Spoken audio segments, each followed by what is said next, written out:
まあ今後転機が来るね。あなた自身が、自発的に動き始めると。このタイのね、カード。逆算もね、こっちのトライアングルもそう。マジシャンと戦車が来てる。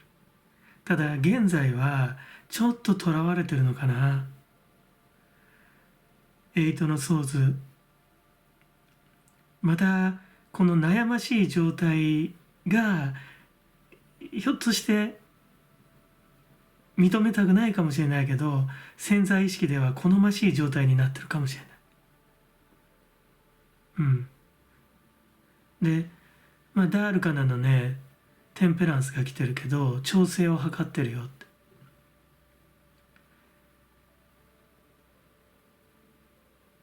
この5のカードにはトゥーオブカップとキングオブペンタクルス。経済面とそのご自身の気持ちの面、トゥーオブカップスなので、新たな恋、いい人が見つかったのかもしれないね。で、あなたにはとても強い異性の存在がある。ひょっとすれば、父親かもしれないね。キングなので。あなたの中に迷いがあって、そこで迷っている。で、今現時点では、ちょっとまだ動き出せない状態かな。だから悩んでるうちは、絶対そんな風に思えないかもしれないけど、実のところ悩んでる状態が、一つの心地よさがあるんだよね。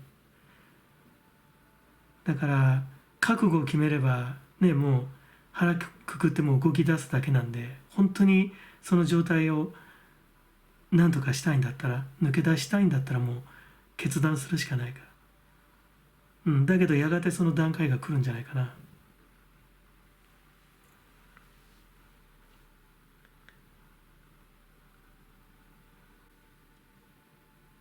このエイト・オブ・ソーズの状態だけど、霊的高まりを感じてるんじゃないかな。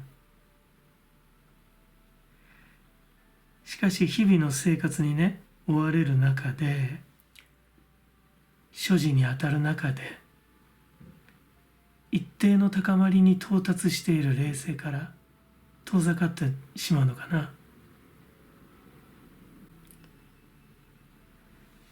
もうマジシャンで自分の中にもう動き出せる、動き出すための準備っていうのは整ってるんだよね。そのリアリティが遠のいちゃう、そんなメッセージが来るね。あるいはこのカードを見てると完全に霊的感覚から分断されてしまう。分断されているわけだから、霊的世界が存在しているわけなんだよね。全くなくなってしまえば、ただの気のせいと却下することもできるね。孤独な作業でしょうけど、だけどあなたの霊的センスは一定以上の高まりを見せているよと。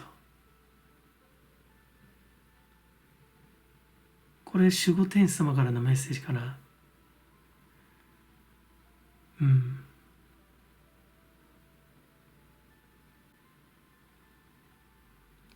あなたが今ね、現世生活の中で感じる疎外感は死、魂の受け皿である肉体を失うことの再認識の必要性を暗示しているんだよ。現世でね、肉体を授かっている以上、日常生活で行う基本的なルーティンは何より重要。だけど、なぜ自分の中で高まるはずのね、霊力って言っちゃおうかな、霊的エナジーがなぜ気が抜けたようなシャンパンのようになってしまうのか。気がつけばまた囚われてる。気が抜けたシャンパン、それがシャンメリなら子供は喜ぶかもしれないけど、でもね、成熟した大人にとってはやっぱり物足りないよね。守護天使様はね、日々の雑務の向こうに霊的世界を見なさいとおっしゃってる。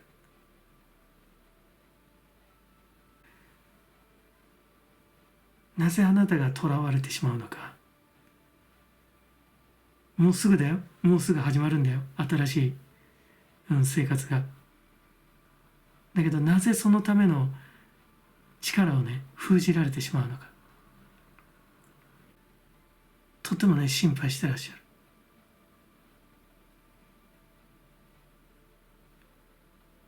この人生、この現世生活は何一つ余すところなく意味がある。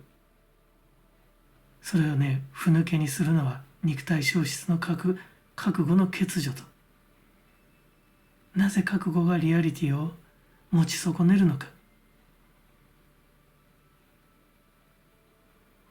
それは死後の世界のメソッドの欠如だよって。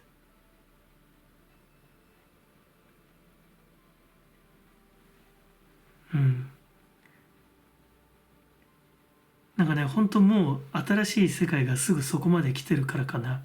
結構なんかきつめのメッセージが降りてくるね。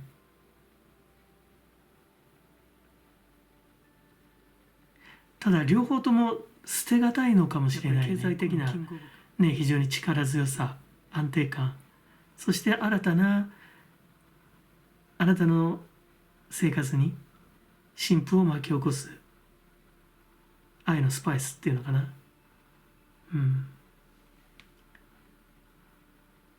いや、ただ、走り出すだろうね。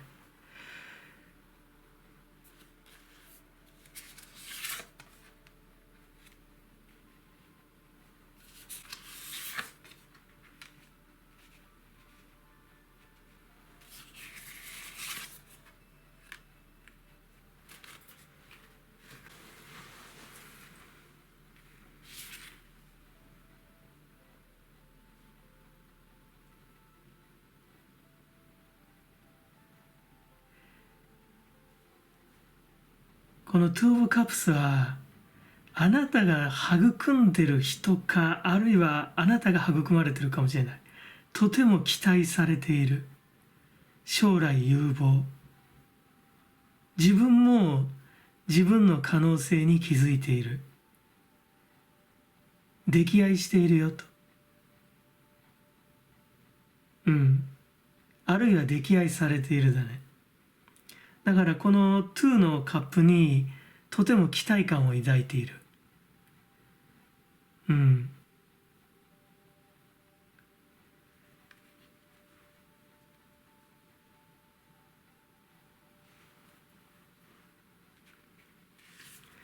で、この8のソーズにかかってるのが、もうやっぱりね、天から降りてくるメッセージ、もうキャッチしてるんだよね。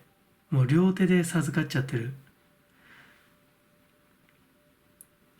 今あなたのインスピレーションは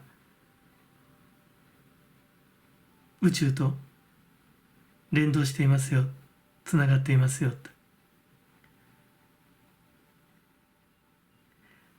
実利を伴うね、制約に阻まれてるけど、あなたの霊的感性っていうのは開花している状態にある。ぐーっと溜め込んでるのかな、自分の中に。だから守護天使様もあなたの近くまで降りてきてるんじゃない。本来我々の次元にはいないわけだけど、我々の次元の近くまで降りてきてくれている。うん。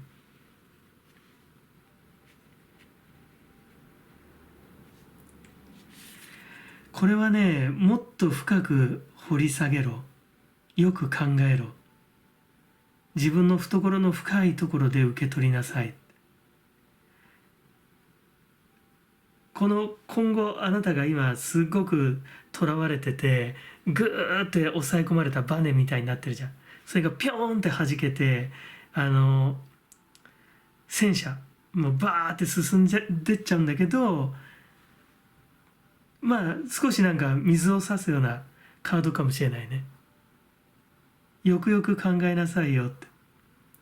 だからマジシャンにかかってると考えれば、まあ準備段階、もう一回その自分が用意した、ね、遠足の前にリュックにいろいろ詰め込んだもの、ね、ワクワクするけれども、ね、ワクワクする胸を抑えてもう一度点検しましょうって言ったところかな。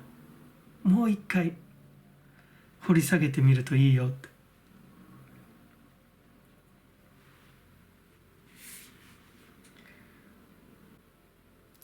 あなたのね、冷静は本当に高まってるんだけど、何なんだろうな、日々のやっぱりこう現実のね、この生活の中の業務の中で力を失ってしまう。それは錯覚なんだよ。あなたが感じている霊的世界っていうのは確かに存在している。瞬間的に感じたとしてもね、次の瞬間全く力のないもののようにね思えるかもしれない。ただのね、妄想や白日夢のようにね。だけどそうじゃない。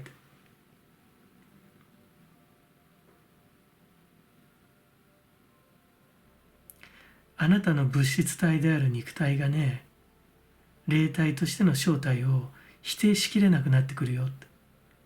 肉体というベールは剥がれてね、宇宙のバイブレーションを捉える霊的翼を広げる時が近づいてるよって。まあテンペランスなんかその時のための調整なんだろうね。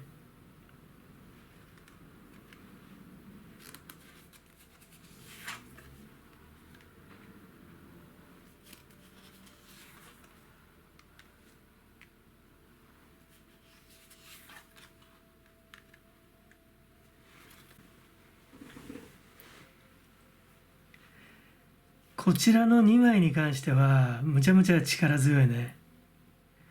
うん。アンロッキングパワー。うん。解放される、力。閉じ込める必要はないよって。そしてこちらファイアパワー。ちょっと怒りを燃やせっていう要素が強いね。ちょっと過激だけど。これが戦車にかかってんだよね。だから結構反動であなたが強く出るかもしれないね。今までずっと押さえつけられてた分。だからこのよく考えなさいよっていうカードが、抑制に、当たるんじゃないかな。でね、このカードだけがなんかやっぱり良くないな。フィーディング・オン・ザ・パスト。過去の栄光にすがるみたいな感じかもね。キングのペンタクルスにかかってるけど、昔取った絹塚って感じなのかな。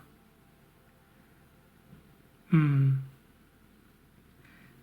ね、なんとなくこうネクロフェリア的なさ、まあ、過去にとらわれて生きるみたいな、まあ、それは何か自分を殺しながら生きるようなね、結構きつめのカードかな。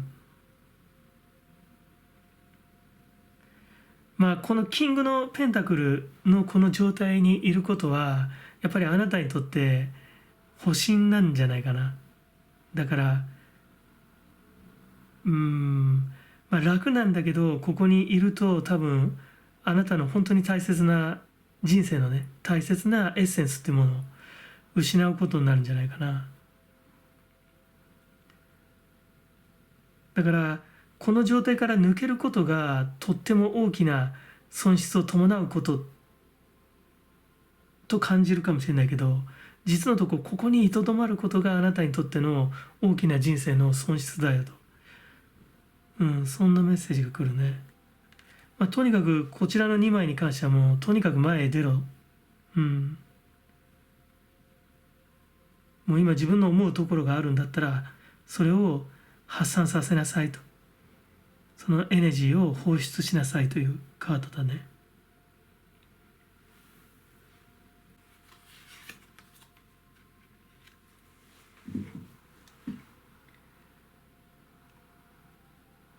力強いカードが来たね。多聞天様。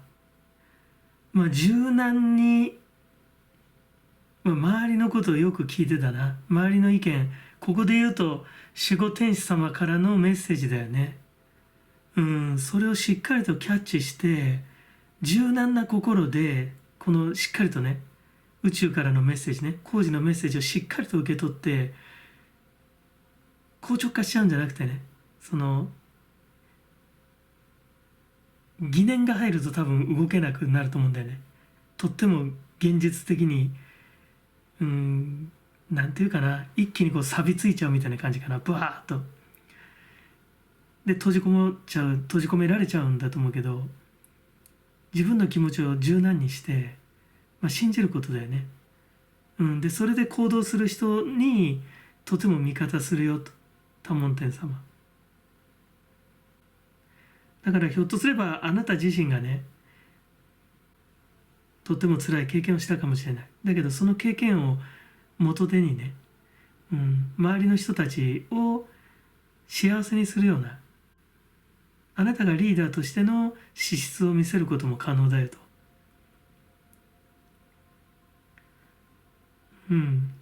そんなメッセージにも感じるね。だから、こう圧縮されてた分なんかふわーっとこう一気にねぐーっと縮こまってブワーンって弾ける力みたいなもの、それがもうすぐ来ると。で今のあなたは宇宙のメッセージを捉えることができると。であなたの守護天使様も我々のレベルに合わせてね、あなたの次元に近いところまでね来てあなたにメッセージを送り続けてるよと。一歩踏み出す時だよね。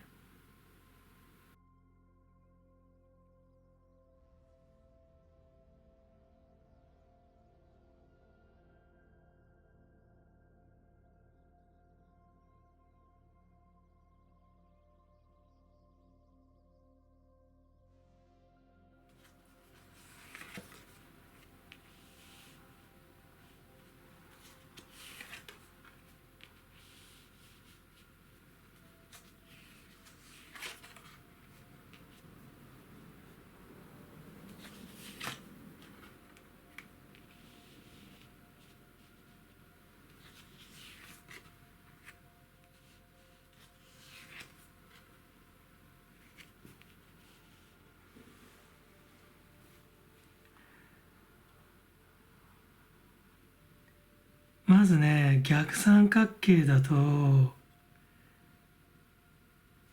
5のワンズ、空騒ぎとか喧騒とかね、切磋琢磨競争とかだよね。ややちょっと白々しいカードでもある。なんかこのやかましいね状態に少しなんか嫌気がさしてるっていうのが見えるね。で、あなたはトゥーオブペンタクルスでピエロのようにね振る舞ってると、なんとかそれでやってこれた。ちなみにその隣にはこのトライアングルの5になるけど4オブペンタクルスで、あなたがやっぱり自分の取り分、自分が得るべきものにものすごくね固執してるよっていうカードが来てる。ただ建前ではそうじゃないよって振る舞ってるっていうふうにも見える。で、今現時点ではこの動機を演じてられるけど、今にそれができなくなるよって。ジャッジメント大アルカナだからね、人生の大きな転換期で、このナインオブワンズはあなたがとっても追い込まれるのかもしれないし、ひょっとすればあなたが対抗している人かもしれないよね。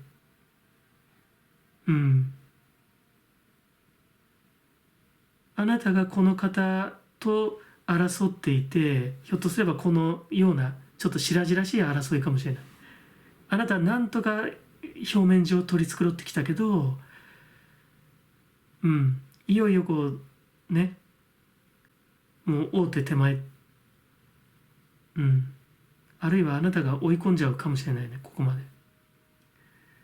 で。で、この3のワンズに関しては、なんとなくあなたのお相手さんがあなたのこの状況を置いてね、踏み出していくよと、ちょっと次の段階入っていくよって見える。それでもあなたはまだちょっと平気な、平静を装ってるのかもしれないね。だけどそれがいよいよ難しくなるよ。前章でのカルマパワーが今世でのクライマックスに入ろうとしてるんじゃないかな。カルマエネルギーが増長していると。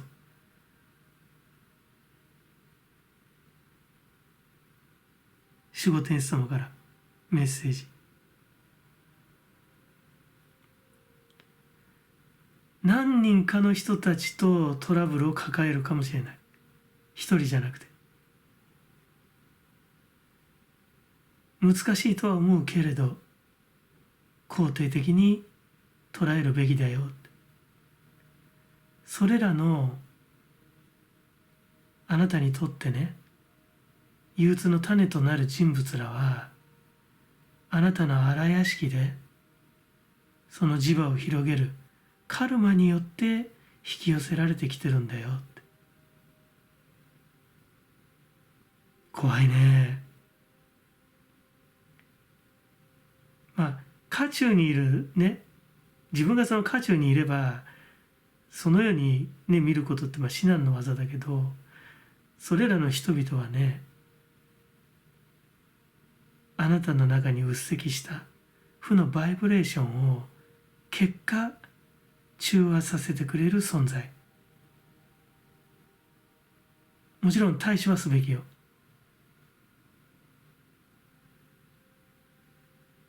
でもね、ご自身が置かれている現状の霊的意味を見落としてはいけないよって。もうすぐ大きな大転機来るよってね。ファンファーレ、ラッパが鳴り響くよ。あなた再生の時、生まれ変わりの時。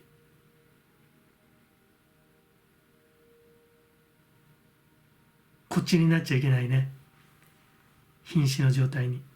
こんなに力入ってる状態だと聞き逃しちゃうね。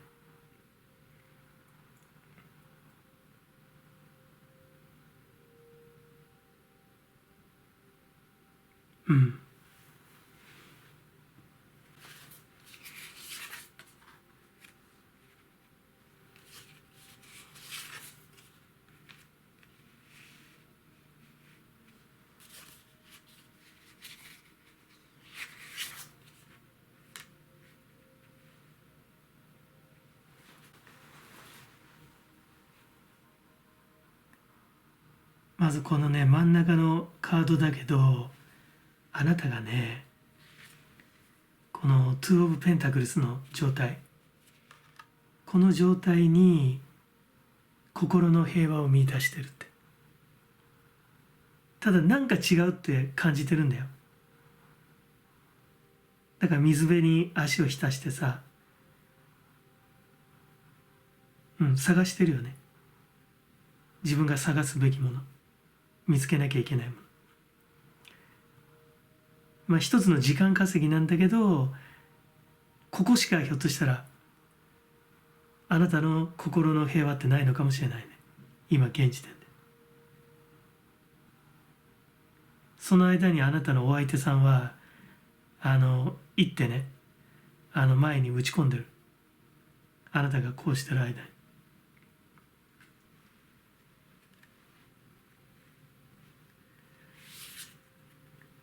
これはだけどどうなんだろうね。あなたがとってもまあこれもやっぱ期待されてると思うんだよ。あなたがね期待されてるからこそ、あなたに厳しい教育、もっとできるだろうって、もっと立派になってもらわなきゃ困るよって感じで、あなたが教育されたのかな。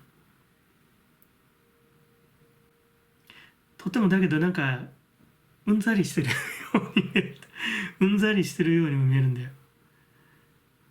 自分の能力を知ってるからこそのそういう態度かもしれないけど、この剣のさ危険なエッジに、ね、指を添えてる、とても気だるい感じがするよね。なんかもう自分はこれぐらいでいいんだわっていうような意識にとらわれてるかもしれない。だからこの上のさ競り合いも嫌なんじゃない？こうみんなでちょっとわざとらしいぐらいにみんなで競り合って高めようぜみたいな、なんかいわば部活動みたいな感じだよね。だからそういう世界にちょっと嫌気がさしてるのかもしれない。だから私は自分の得たいものだけちょっとこじんまりしてもいいから、自分の得たいものだけ得たいんだって、なんかそんな心境に陥ったのかもしれないね。一方これ今後のあなただけど、これどうだろうね。お相手さんをあなたのなんか意識が追い込むっていうふうに私は一番最初読めたけどね。あなたの念のパワーが、この方が多分あなたを裏切るようなね、お相手さんが行動に出ると、あなたにやっぱハートに火がついてね、あるいはあなたのその守護天使様が言うカルマだよね。カルマが発動する、このお相手さんを巻き込みながら発動するかもしれない。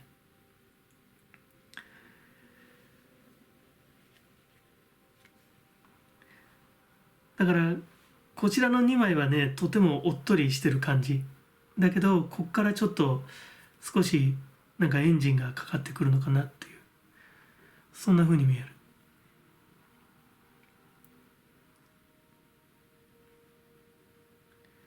あんまり翻弄されるのは良くないよね、このカルマパワーにね。やっぱりこれってやっぱりね、今世ね一世のみの自分の業じゃないよなって思うことあるでしょ。逆にそうじゃないって分かることもあるじゃん。うわこれはとんだとばっちりだったなとかさ、うわ全く不条理な会話に巻き込まれちまったな、嫌な思いしたなとか。だけど逆にそう思えないシチュエーションに出くわすこともあるでしょ。これなんか大きな宇宙ルール働いてるなっていう。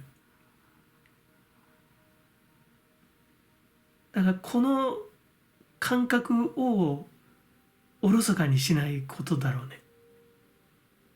この感覚をおろそかにすると、人生は年を重ねれば重ねるほど薄っぺらくなっていくんじゃないかな。意味がないもの、気力を失っていってしまう、力を失っていってしまう。なんかだからカルマを感じても自分の中で肯定できるといいと思うよね。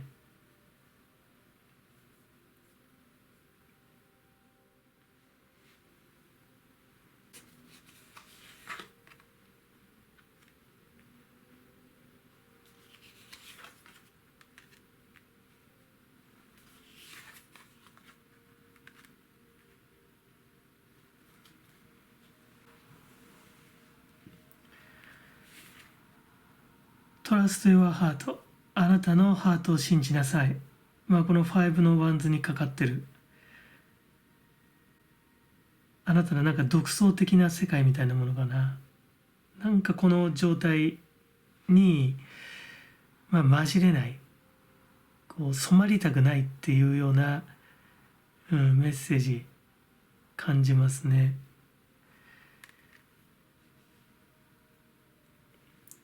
で、これはね、生まれ変わりって出てるよ。転生。あるいはデジャブのようにも感じるね。初めてじゃないなとか。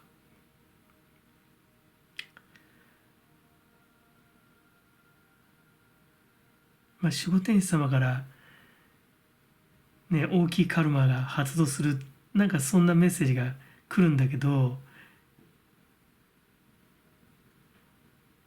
このお相手さん、3のワンズでまださらっとした感じがするけど、結構なんか大きな遺恨がある方かもしれないね。根深い。この方にあなたが惹かれてる可能性もあるよね。寄せられてる。守護天使様はあなたのカルマが今のその憂い事っていうのを呼び寄せてるよと言ってる。だけどこのリンカーネーションのカードからはね、なんかこの方のもとにね、この方に今世で接触するためにあなたが生まれ変わってきてるよと。だから今現時点ではあなたはまだ覚醒してないけど、もうやっぱり大覚醒が近いんじゃないかな。これだけどこれあんまり羽ばたきすぎて太陽で燃えちゃうパターンかもしれないよね。なんだったイカルスだっけ、ロウの羽で太陽にね羽ばたいて溶けちゃうっていう、そんな風に見えるよね。なんか下も念がすごく強くなるよっていう、お相手さんをちょっと追い詰めすぎるっていうか、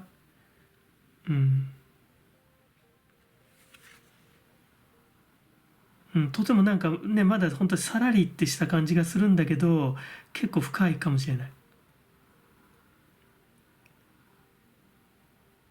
だけど結局やっぱり守護天使様よりあなたのカルマなんだろうね。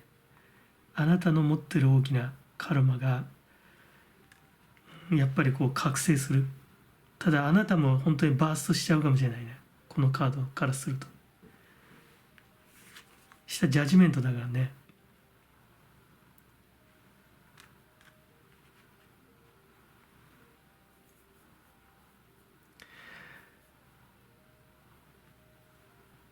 名号体と巡り続ける霊魂が彗星のように引きずるストーリーを感じなさい。そうすればあなたの所作に霊力が宿り、今抱えているね問題解決への絶大なエネルギーへと転換できるよと。だからやっぱり現世だけにとらわれてはいけないってことだよ。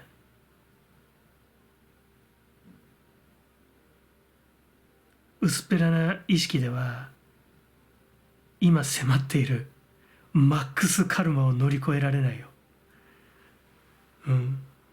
これはいい意味でのあなたの覚醒なのか、結構やばい意味での覚醒なのかもしれない。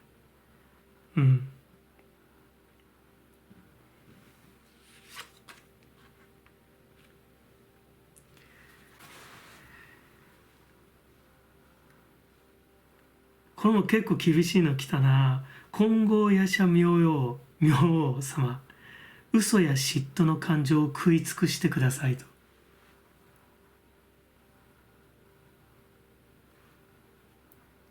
不浄の心を許さないっていうメッセージだよね。ちなみに金剛夜叉明王様は一時流行ったトイレの神様とその同一視されることがあるんだよね。同一ではないけど、うん、だからまあそうだよね、不浄の心っていうものを正す、清める。だからあなた自身がやっぱりここら辺のあれだよね、このペンタクルの4、このやっぱり固執する、まあ、主戦度のカードであるんだけど、まあ、程度の問題だけどね、そうがっちりいく部分とはがっちりいかなきゃいけないけど、あんまりこだわりすぎるとこの部分がね悪として強く出すぎると良くないかもしれないね。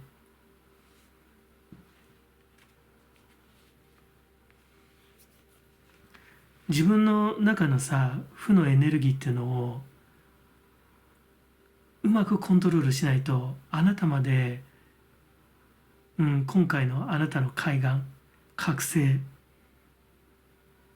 まあ、一皮むけるみたいな意識になっていくよっていうのが見えるんだけど、あなた自身がやっぱりやられちゃうから、ちょっと気をつけた方がいいかもしれない。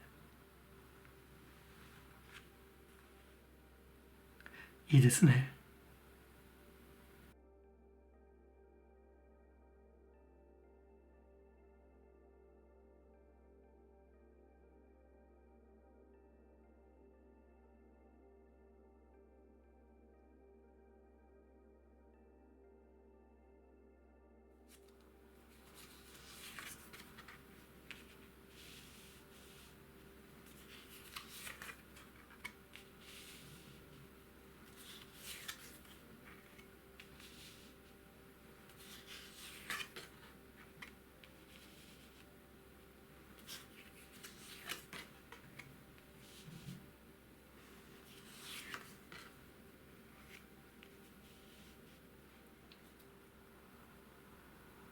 これはだけどすごいね。クイーンのカップ、クイーンのペンタクル、そしてダールカナの力。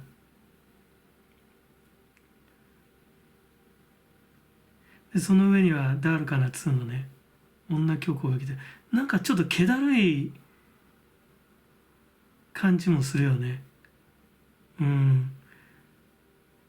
むちゃむちゃ完成されてる、力強いはずなんだけど、なんだろう、余裕なのかな、気だるさ。そしてこのクイーンのカップの上にシックス・オブ・ワンズがあるけど、まあ最初は恋愛じゃない。まあ職場とかだと一緒にプロジェクトをやってね、まあ仕事を達成したと、ノルマを達成したと、なんかそんな中であなたのことを狙ってる人いるよと。ナイト・オブ・ペンタクル、まあ、ペンタクルなんで、例えばカップのナイトとかよりはそんなにナンパな、ね、カードではないけど、ただちょっと野心的に見えるよね。愛の女王であるあなたをしっかり見据えてるよと。あなたと出会ったその最初のきっかけみたいなのもね、ちゃんとやっぱり、まあ、仕組んでたっていうかね、こう踏むべき場として踏んでやってきてるよって、まあ、これもこのシックス・オブ・ワンズもやっぱり勝利のカードだから、やっぱりこれも上げるべき一つの成果だったんだけど、本当の目的はあなただよって、でこの方よりあなたのがはるかに、まあ、満たされてる状態にあるよね。なんだろうな、この気だるさはね、孤立が久しい。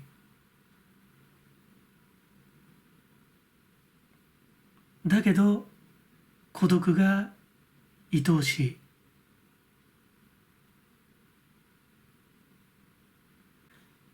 人との関係性が億劫になってきていることにね、恐れを感じていない自分にたまに驚く。イマジネーションの節々で感じる神聖さがね、背徳であるのか否か、ちょっと甲乙つけがたくなってきているようなアンニュイさ、そもそもそのイマジネーションが工事の世界から降りてきているメッセージなのか否か確かめることに意義すら感じなくなり始めてる。これは一過性の状態かもしれない。だけどこれだとちょっと守護天使様寂しいよね。あなたの耳元で支えてるけど、あなた自身がとっても満たされてるから、まあ工事のメッセージ、まあ、聞こえてるわよぐらいの。これではちょっと天使様が寂しいね。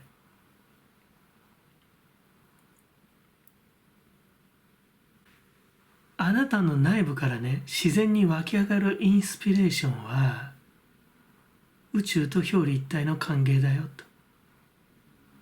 表裏の関係にあるよと。しかしそれを確かめた時点で宇宙から切り離れていってしま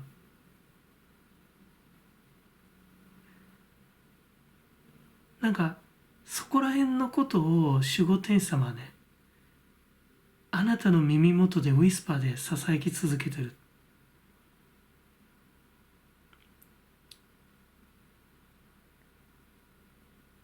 だからあなたなんか意識のさ、本当にコントロールしがたいね地点で、その奇妙な安入さでもって自分の意識をね、意識のバランスをとってるのかもしれない。だから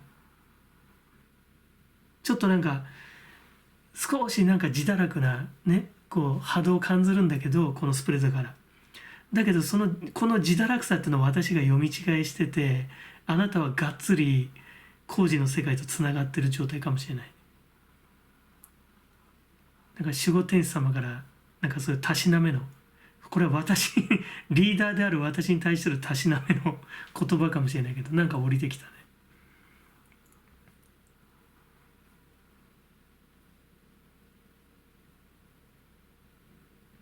うん。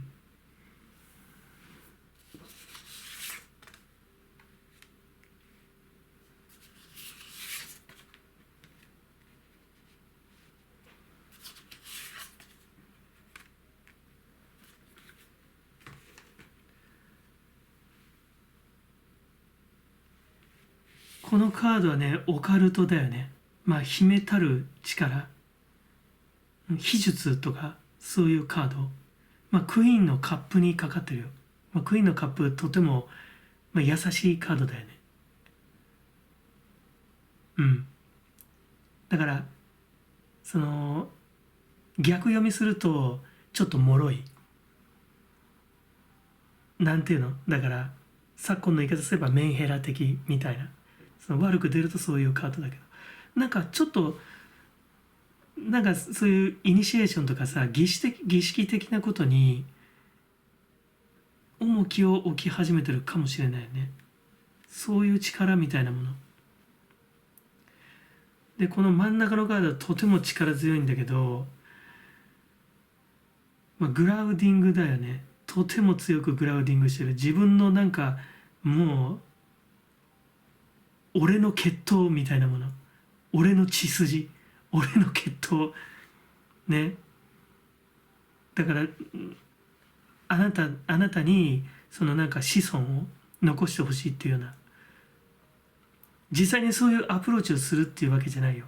そういう波動、そういう勢いを持ってる人だよね。とても強いカードだね。うん。だからこのシクス・オブ・ワンズの時点からこの方はあなたとなんか別のことで多分接近して、そのことを成就させてる隙に、この人のそのメインの目的っていうのはあなたとのその恋を成立させることかもしれないね。だけどどうだろうね。あなたのその表すカードに関しては、まあここに関しては、その未来のね、未来を表す体の位置に来てるカードは、ダールか何の最近よく出てくる、この女教皇が出てるから、ちょっとなんか不思議ちゃんっていうかね、不思議ペールに、うん、月影の中に隠れてるような。だからこのオカルトのカードがかかったクイーンのカップ以上に完成された、うん、陰性の世界を知ってるカードだよね。構築された。どうなんだろうな、この方との関係がなんかあんまり成就するとは思えないんだけど、ここは力のカードに、これは自分の、まあ、信頼できる人との安心できるスペース。ただ子供が描かれてる、お子さんの絵が。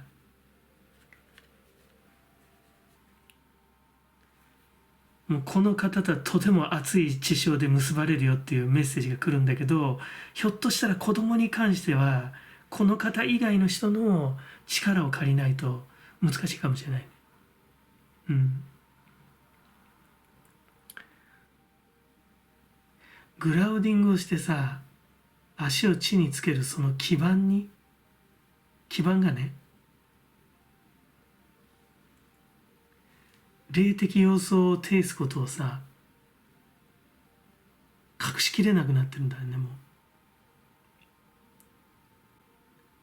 だからあなたが持ってるそのなんか霊的な感覚っていうものにとてもエキサイトしてる方かもしれないね。この方がそもそも持ってない力をあなたに見てる。で、あなたもこの方の欠けてる部分を見て、ちょっと可愛いなとか、なんかそんな感じで意識を取られるかもしれないね。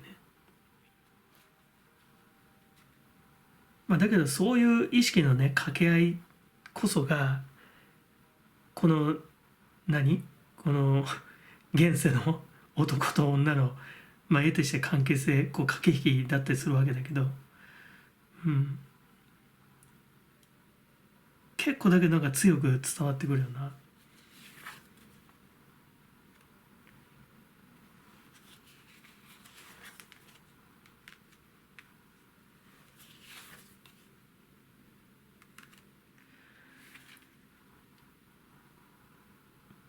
トランスフォーメーションが出てますけれども、この6オブワンズ、まあ良いカードなんだけど、身近なところにね、裏切り者が潜んでいるよと。あなたの、足を引こうとする。あなたに嫉妬している人がいるよと。まあ、そこにトランスフォーメーション。まあ、こう変化していくって感じだよね。なんか、変容していく。今まであった形とは違う形を表してくるよと。なんか顔が描かれてるけどさ、別の顔っていうのが出てくる。で、この真ん中がよくねえんだよな。トキシックソース。まあ、毒の思考だよね、そのまま。なんか直訳すれば。まあ、マイナス思考っていうのかな。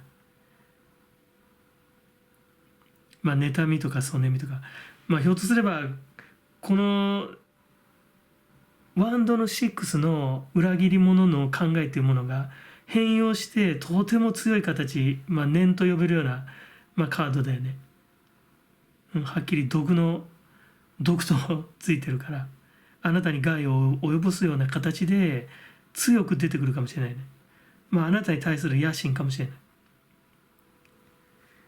これは問題なんだけれども、さらにちょっとね、引きずるのかなと思うのが、寛大さって出てるんだよね。ジェネロシティ、寛容さ、受け入れる。だからひょっとしたら、まあね、ちょっとなんか月影の世界、夜の世界へ少し入っていくんだけど、ただあなたはこのね、毒のある裏切り者を、まあ、受け入れちゃうのかな。そういうカードに関ずるね、許すことができる。まあ理解しているよって。私は動じませんと。こういうね、毒のある考え、毒気。ね、意識しすぎればさ、人間の欲や野心にまみれてしまう。なんかあなたは結構疲れてるのかもしれないよね。あなたのシルバーコードが過敏になっててね、現世からの縁を切りたがってることを守護天使様心配してるね。ふわふわしてんだよ、なんかね。なんかもう今世は見限ったみたいな感じで。うん。だから過去にね、辛い経験をしてて、で、スプレッド自体でね、とても完成されててさ、あなたは自分で自立して、自分の世界っていうのを、自分の人生っていうものを生きてた。で、だけどそこに現れた新たな恋人。この方にまた何かね、ガツンとね、その過去のトラウマをフラッシュバックさせられるような、また私は同じ鉄踏むのみたいな。なんかそういう意識がとても辛すぎて、ひょっとしたら無双してるような。本当の無双ではないのかもしれない。だから守護天使様は、ちょっと心配してるのかもしれないね。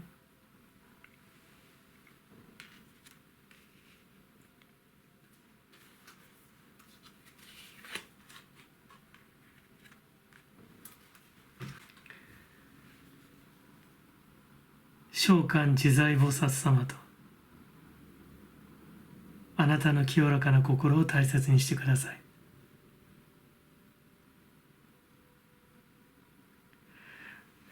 どう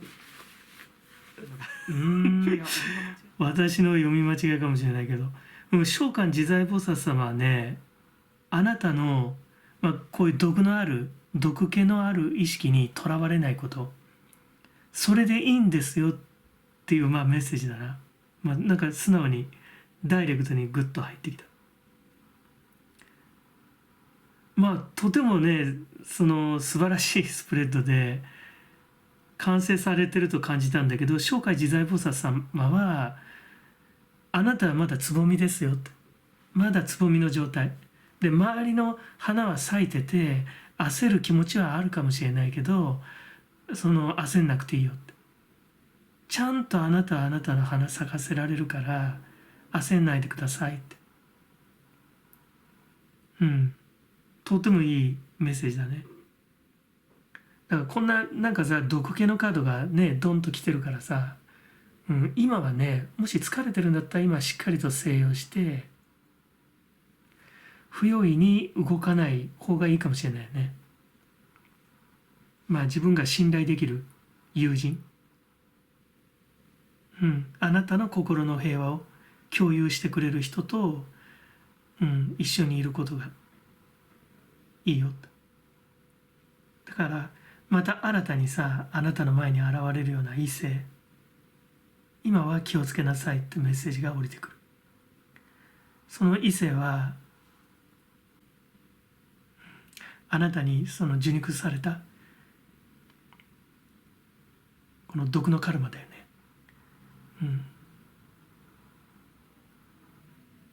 その毒気の匂いにつられて寄ってくる人だから気をつけなさいって。今は自分の心の平和をね、大切にしてしっかりと英気を養うこと。いいですね。